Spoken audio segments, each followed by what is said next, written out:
back, ladies and gentlemen. It is a brand new year. More years with Tangents and Shenanigans. How's it going, buddy?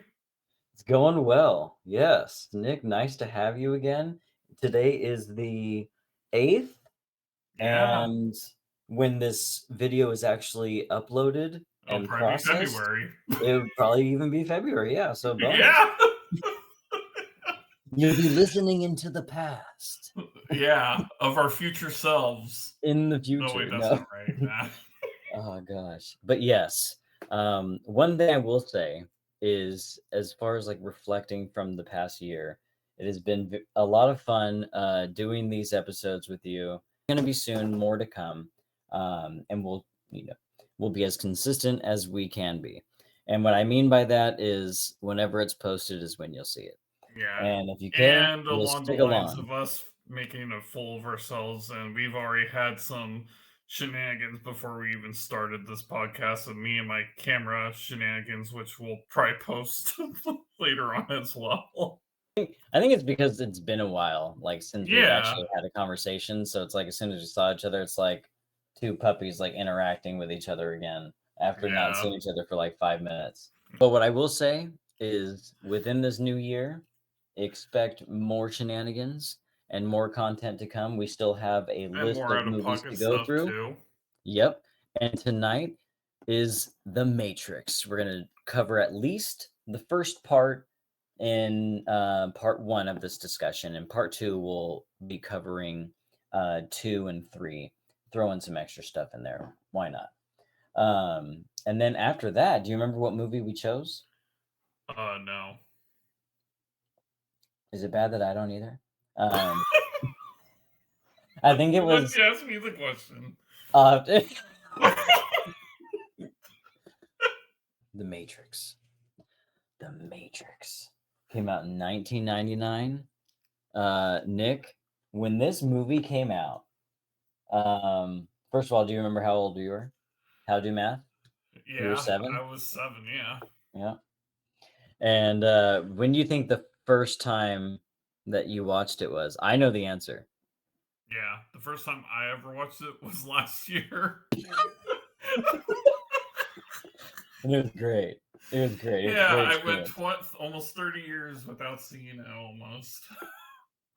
But I mean, but before that, like you knew like references Yeah, to it, I knew obviously. references. Like, I seen little snippets and tidbits of the movie. I just never fully watched it. So, like, I knew the whole, slowing down the time and the dodging and some other aspects of the film, but not like the full blown story and what it encompasses and everything else like that, of course. Yeah. Well, I think that I think the first time I watched it was at my it was at my uncle's house and he had it. It was like on VHS.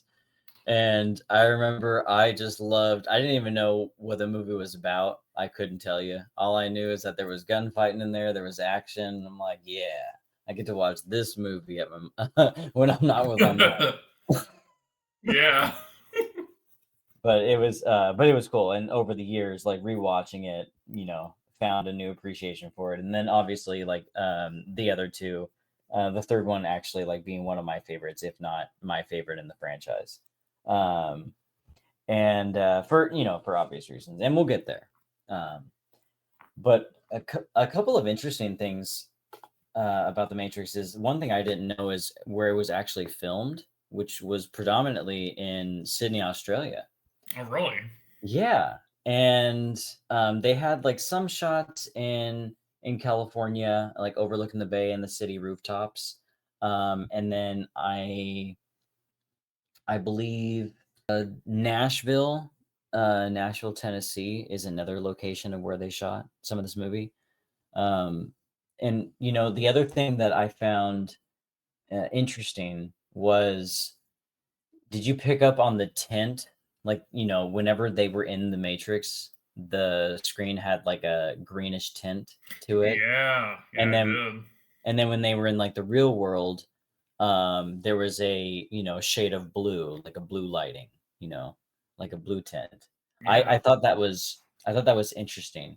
because the blue is supposed to like signify like real world, even though it is a color that's found very rarely in nature. Um, I thought that was interesting, but I did like the green tint. It felt kind of like out of this world, but it was supposed to represent like in like you're looking into a computer screen back then, right? Right. Yeah. From before the movie actually takes place is 01 was the name of the ultimate like AI race that ended up spawning all of these advanced machinery, which was the precursor event to driving the humans underground.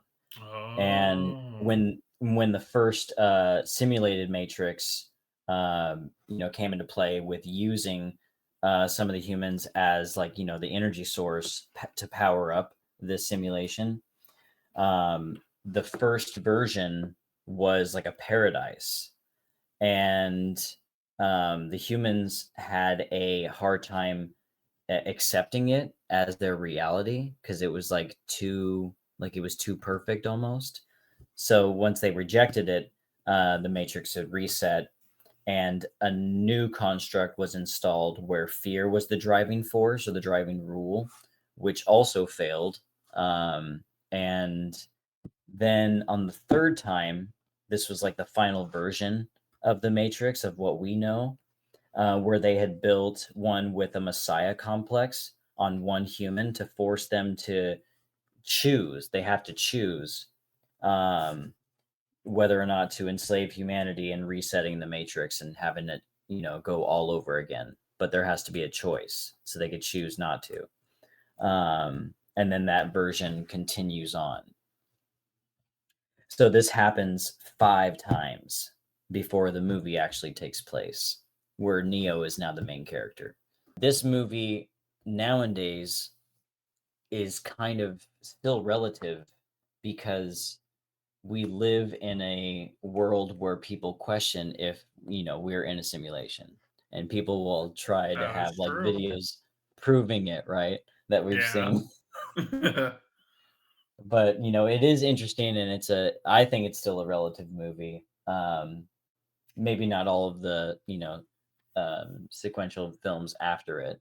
We will not be talking about Matrix. The most last one, was it, what was it, Oh, Resurrections? Resurrection, yeah. I was not a fan of that one. That one should not Yeah, exist. it's one of those nowadays you see movies where they want to milk a franchise, and I think that's the case with that one right there. But oh well. Fuck it. Yeah. The movie questions your reality. It provides you a choice to either live in this world that you claim is real, that you play the game the way to be played. You wear the title and wear all the different hats at work. Everything that's involved in having a life. This is what you choose to believe, or do you want the truth? Now, given that choice, not knowing the consequences of your actions, you were given that same choice that Neo was, what do you think you would have chosen if you already were peeping through the rabbit hole, meeting these No, people? me, I would go full blown in that rabbit hole. I would take the red pill and want to see what actual reality is? I I think based out of curiosity alone, I think I would too. Or Yeah. I'd like to believe I would. It's a tough decision, right? In that It moment, if is. you actually have to. It is because the one character in this film, what was it? Cipher, Hmm. the one that is the traitor among the group within the crew of the, what was the name of the ship? The upon the Nebuchadnezzar. Nebuchadnezzar? Yeah, Nebuchadnezzar, Morpheus's ship. He's the one that trades him out to Agent Smith later in the film, and he says he wants to get put back into the Matrix, and he doesn't want to remember anything. So it's like now that this character is conflicted because he made the choice to see the truth when given the opportunity, took it, and regretted every day knowing it. He's like, fuck this. This is the reality I don't want. And this is the real one. It's like, put me back, you know? But I don't know if it would be that easy to do. Yeah, I don't think so as well, It's not You know, easy. once you know that there is like another side, another reality, um, it's it's I don't know. I think it can get confusing with questioning what's weird, what's real, what are your own limitations.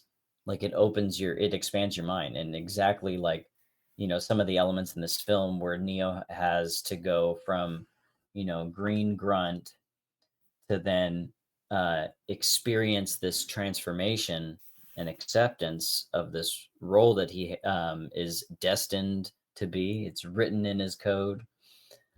Um, but the fact that you can't just dive into that knowing you're going to be a savior one day.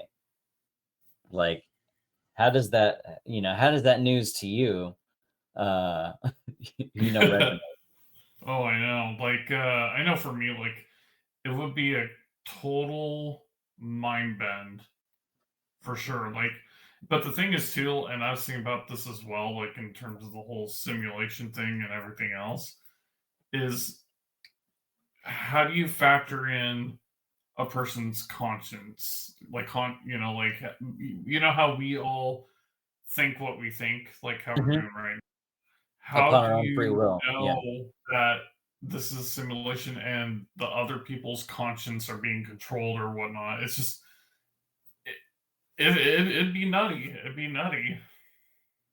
And after seeing this film, like what sort of questions do you have after that, knowing it's just a movie, but I often think of a lot of truths depicted in film, and makes me like think of certain scenarios and certain things that I wouldn't have originally thought had I not seen some sort of inspiration to those ideas, and different perspectives. But, like, Yeah, what were some things that, left you either in question or in disbelief, like, at the end of the film? I think the disbelief is like how your world can turn upside down because it's like you lived a life and then you're thrown for a loop that your life wasn't necessarily real or Mhm. whatnot. So like all the things you've done and you know everything, just from all the microscopic points of your life, just knowing that all that was numbers put together in a string of code to create whatever the hell's going on. Yeah. I think primarily, like, this movie is questioning your own, capabilities and or what you choose to believe. And this movie, I think, also shows a character that thinks he's just ordinary, maybe has like a skill set in in this world of like programming and coding, like he's good at that. Um, Neo, his alias, Thomas Anderson, right? Yeah. Like his alter ego, Neo, is like, I'm a coding master. One thing that we can talk about is how cool the effects were when Neo Oh. is sitting in the chair and looking at the mirror. Um and he like touches it and then it like warps around his finger in like a liquid state. Oh, Dude, yeah, yeah, that yeah. whole scene was so cool. I hadn't seen anything like that before. And I'm like, Right. dude, what were some scenes that really stuck out to you in this film for you?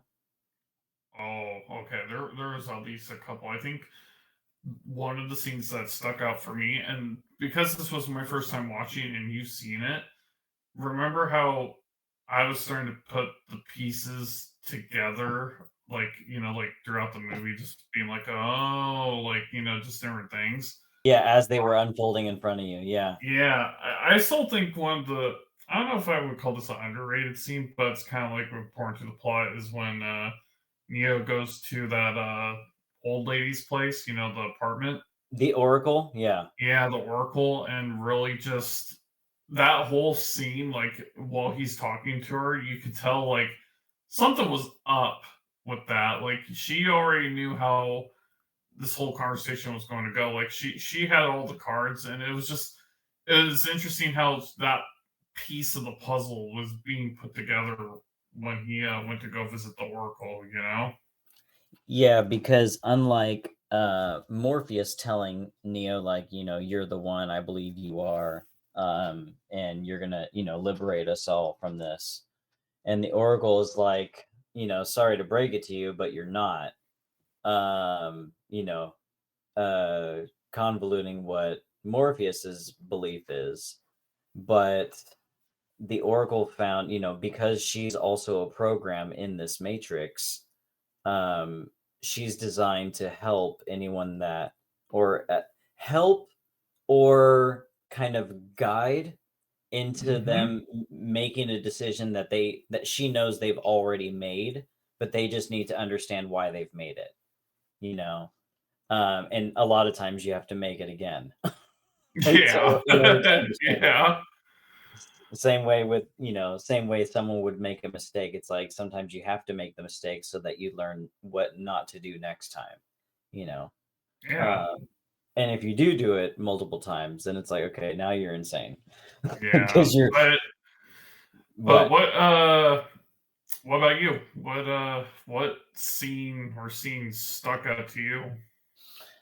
To be honest, one I'll never forget is because I thought it was so cool. Seeing it for the first time was like towards the end, when it's just Neo and Trinity, and they're going in to save Morpheus. They arm up, and Neo just says, "Guns, lots of guns," and just like rows and stacks of all these firearms go on. And I'm like trying to name all the ones I know that I can see in screen, and I'm like, dude, Yeah. it was really cool. And then not only that, but seeing them arm up, but then also seeing it being executed in that long like hallway, or that long like lobby scene, the shootout with Hmm. all of the what is it, the sentries there. Dude, that was probably one of the coolest scenes. And the fact that both actors were doing most of the wire work, like that was pretty cool to watch. The way that they had like filmed that whole um encounter was it's an exceptional scene, I'll say that. Yeah, it is. Yeah. And not only that, in movies, this is something I love, is realism with guns. I love watching people, like reloading their magazines, or when Neo like runs out of his mags in like the MP5s, or the MP5Ks, I should say.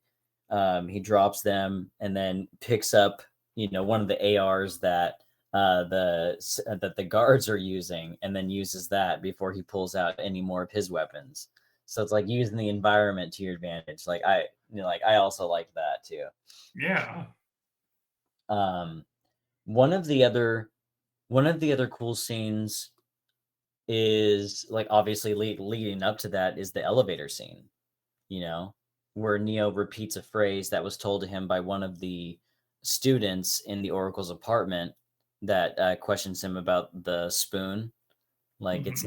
it's not the spoon that's bending. It's really just yourself. And in that, which that kind of fucked me up too. I'm like, huh? But then in the elevator shaft, the wires appear as if they're going up. So it's really cool. It looks like they're flying, you know. I liked Hmm. it. It was a cool Yeah. scene. It was badass. Uh, but not only that, but like, going up to the rooftop and seeing Neo perform like the actual, like, the Matrix move that all of us kids would say we knew how to do. Oh, can you do the Matrix? Yeah, Or just watch me. leap like a tiger. Mm-hmm. Dude, yeah. Like I liked how each of the agents used Desert Eagles, fucking hand cannons. Love that. Love that aspect. Uh, but the fact that those agents can jack into anyone plugged into the Matrix, that was also a really cool aspect, because it shows you that there's always a chance of imminent death. Like there's imminent danger everywhere once they find you. Right. And the big thing about this movie, and you'll agree with me on this, is the relationship that Mr. Smith and Neo have throughout the movie and how they are kind of, as you say, polar opposites, but they attract, you know? Hmm. And Yes. throughout the film, you kind of see that it's almost like they're two sides of a battery. One's a negative, one's a positive, and it's just no matter what you do, they're kind of I almost think of it like, Harry Potter, like the whole prophecy of, Harry and Voldemort and Hmm. only one shall live while the other one dies type deal. That Right. almost is comparable to the relationship that Mr. Smith and Neo have in this film, where like more or less a same type of entity, but different in their own ways of how they want to do things, if that makes sense. Yeah, because Agent Smith is, the program designed to infect to infect the Matrix, and Neo is there as like the balance. So with Neo there now free, with the help of Morpheus, Smith has now has now like the sense of urgency in finding him. And because with Neo out of the equation, then Smith can take over the virus. I mean, it can take over the Matrix, and obviously the creators of the Matrix, don't want that. So Neo plays a critical role in, in the scheme of things, and probably like the most important role. But it's like, how do you tell that to an infant? You know, Right. Yeah. because even when they when he's freshly unplugged, and by the way, that scene horrifying. Yeah. Yeah. When he comes to and all of those leads are like popping out Attached of to his his back. body. Oh god, Yeah. dude, that shit is gross. Well, um because I wouldn't say it's like gross, but it's just it's crazy to think like if let's say our reality that we have right now is exactly that and we're plugged into a supercomputer or whatnot, it just that feeling of what that could be is what makes it so mysterious, I guess, you know? well, the other thing about that is, um to think of us as like just a battery, just a power source. Like that could be a scary thought. Like not many people can digest that. But then in the scheme of things, there is that, the food chain, right? Yeah. We're just another rung on that food chain. Yeah, we're just another meat on the shish kebab, you know? On the shish kebab, exactly. Yeah, we're the pineapple between the pepper and the meat. But the after that scene, I also like how Morpheus had to explain to Neo. It's like, because he was saying like, "Oh, my eyes hurt." He's like, "Well, it's because you've never used them before." You know, so you're literally like starting from scratch. You know, and I also liked that he couldn't just like awaken and then go right to moving around. Like, no, you have to like acclimate, and so it's not like an easy process. What are some other things that come to your mind, in like towards that part of the film? Oh, probably another one is like when Neo is actually outside the Matrix for the first time and he's being introduced to The crew. the crew, Hmm. and it goes back to the whole adjustment thing where it's like it's like a culture shock where it's like holy hell like they were telling the truth about how his whole life that he knew was just a complete not lie necessarily, but just A facade. a facade. And it gives you that shock, like, holy hell, you know? Hmm. Yeah, the fact that they don't have like name brand clothing. It's like rags that they've put together. Like Yeah, wool shirts and basic pants. Like that's kind of it. Like there's no I mean, yeah, there's a sense of fashion that we see in later in the films, but realistically it's like we just need basic clothing for here. We're not trying to impress anyone. We're just trying to yeah. stay alive. Oh, I know, because with to Neo, he think about this, like, in his simulated life, he just had to live.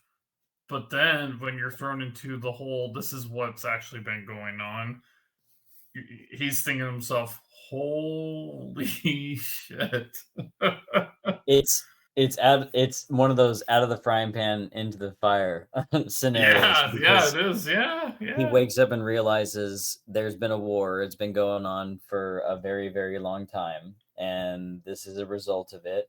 And the surviving human race is down below ground, where near the Earth's core, where it's still warm. I'm like, okay, that's a little bit of a stretch. You are still a far away from the core. You can't be that close. Yeah. But still, it's like they've found solitude in here in the place called Zion, and this is where the rest of humanity remains. Hiding essentially, Yeah, because the machines are getting closer and closer, and there's different types of machines. Um, there's these, the squiddies. Those are my favorites. They're terrifying, but cool. but very cool. Yeah, very cool in design. And the thing I liked about the whole scenario with, obviously the ship is ran on electricity, as are the machines. But the machines are, equipped with, enough limbs to just tear the ships apart, like no problem. But each ship is equipped with an EMP charge, which will also immobilize them, but eliminate a threat if it was nearby, for emergency purposes. So knowing that that's a board, it's like, yeah, we have guns that we can use against them, but this is basically like the last ditch effort, and sometimes our only option. So that was kind of cool. Like, the stakes were definitely high in that. And then not only that, but when they first come into contact with one, and you just and the ship is like hiding in it's like the electrical pipelines, and the squiddy just like runs across, like it just like swim, almost like it's swimming across the screen. It's just like gliding in the air, dude. It's so ominous. And they have like a jump scare, music in there as well in that scene. Yeah, But dude, it is freaky. Like that scene specifically, like that kind of haunted me for a while after seeing it. right, yeah. Now that you've seen what a threat is in their world, it's like this is totally different than running into like a bear, Oh, like what yeah. he would in the Matrix, like or running into a group of coyotes. Yeah, you know, Yeah, totally different scenario, totally different threat level. And not only that, but not everyone is armed, so the idea of hiding is much more attractive than going up against one of these things. yeah, they're um pretty much underground and just having to chill instead of fight, you know? hmm like what is it, from Small Soldiers? What are they called? The Gorgonites. Yeah, the Gorgonites, Don't worry, yeah. Archer, we was hiding. Oh god. After he talked to the Oracle, that's when things started to just sort of maneuver a little bit within his world, where it's just like, okay, now you're facing what actually is going on. Well, when he sees her, she basically tells him that, you'll be presented with a choice, and you have to choose to either, save a life or save yourself. And that's what he ends up he ends up choosing that when he goes on the route to save Morpheus. One thing we can also talk about is the fight choreography in this film. Like, Yes. starting out obviously in the opening, right, with Trinity in the room full of cops, doing her infamous like Matrix kick, like like that was pretty cool. And then one that you really like is the dojo scene, right, with Morpheus and Neo, the training sim. Mm-hmm. I love the dojo scene, dude. It is my absolute favorite because that's when the choreography just that blew me away. It just blew me away. I like how in that scene, Morpheus is just trolling Neo the whole time. He's like, "You think that's air that you're breathing?" And he's like, you know, and he's making all these facial expressions. I'm like, dude, this scene is it's so funny. And it's really cool too, like when Morpheus like jumps in the air and then tries to do like a landing knee kick on Neo. And Yeah. then and then there is that point where Neo starts like punching at Morpheus, and he's like, "Stop trying to hit me and hit me." But then you can see like in the following scene, like you can see him like Neo's like actually like punching like a lot faster. And then Tank, who is the operator, is like seeing the coding on the screen. He's like, "Oh my god, he's fast." And no, no, no, no, no, no. It's the whole crew, right? Because Yeah, it's the whole yeah, crew. Yes. yeah, Mouse, he's one of my favorites. Mouse, the youngest kid, Man. the youngest crew member of the Nebuchadnezzar. He runs into like the barracks area of the ship, and he's like, "Morpheus is fighting Neo," and then they all get up to like go watch the screens. Dude, that was funny.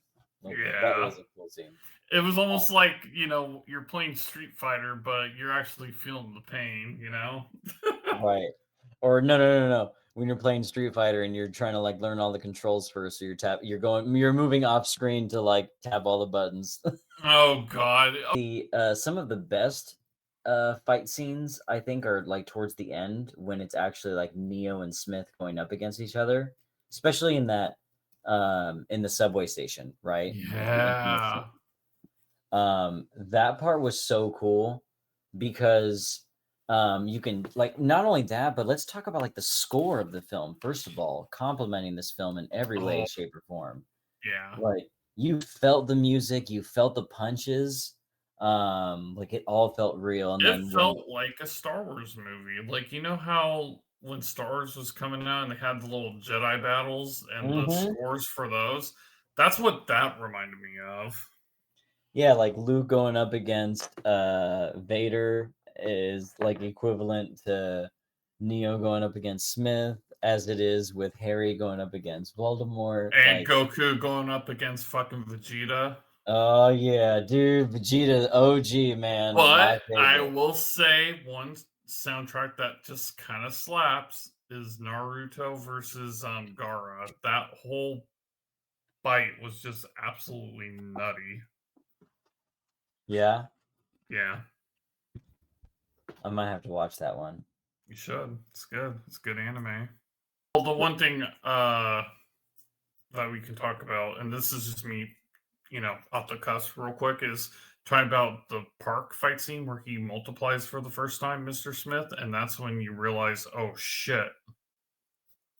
Oh, in the second Yeah. movie, Was that the second movie? The because park? he doesn't multiply until he's Uh, basically freed, essentially. Oh, okay. Because I thought he did the fight in the park after the Oracle, right? In her That's in this. garden Yes, area. you are right, but that is in Matrix Reloaded. Yes. Oh, okay, okay. I knew I Um, was thinking. I didn't know which movie that was or whatnot. So I just okay. Never mind. yeah, it was the second one because it gets a little funny when they added like, I mean we could talk about this later too, but when they add the bowling pin effects when Right? Yeah. uh it lost me at that point. I'm like, Yeah. no, don't go that corny. No, don't do it. But no, we only get in the first one we only get one Smith and then his other two agents that are Right. Peloton. And once Neo is in that like long hallway and tries to get out of the Matrix, uh, Smith confronts him and obviously shoots and evidently kills Neo, but then because Neo's the one, he reboots and he is then reborn into this Messiah complex character Yeah. now, and he just like toys with Smith. Yeah, he does. And then the other agents try to shoot at him, and he's like, "Yeah, no, bullets are no match now. I could just stop Yep. these. I eat those, basically." I eat those for breakfast with my honey bunches of oats. So it's then when Smith, at a last ditch effort, runs at Neo, um, and then Neo absorbs him into him, and Smith like basically gets destroyed from inside Neo. But that is, we talking about consequences. Neo thinking that he's defeating Smith in that hallway was, was in fact a facade, because what he's done now is freed Smith from that form, and now Smith can infect other areas of the Matrix, but now can multiply. So he's now getting stronger from that first, defeat. You guys do that for me. Please drop a like. Yeah. Huh? What'd your What? dad say? What do you mean? I heard someone else in the background. There's no one in the background, dude. What the fuck? Your dad didn't just come in and say something? No. Oh, that's weird. Yeah, no one's on the thing, dude. Oh, dude. I was just hitting my little mic to push the talk, That's it. There's no one here. I don't know. Maybe that was it. I swear, because like on the auto mixer, there's like I was just looking at it, and there was like two levels Oh, interesting. indicating a second voice. Bro, is there a ghost with you right now? Oh, God, save me, Mr. God.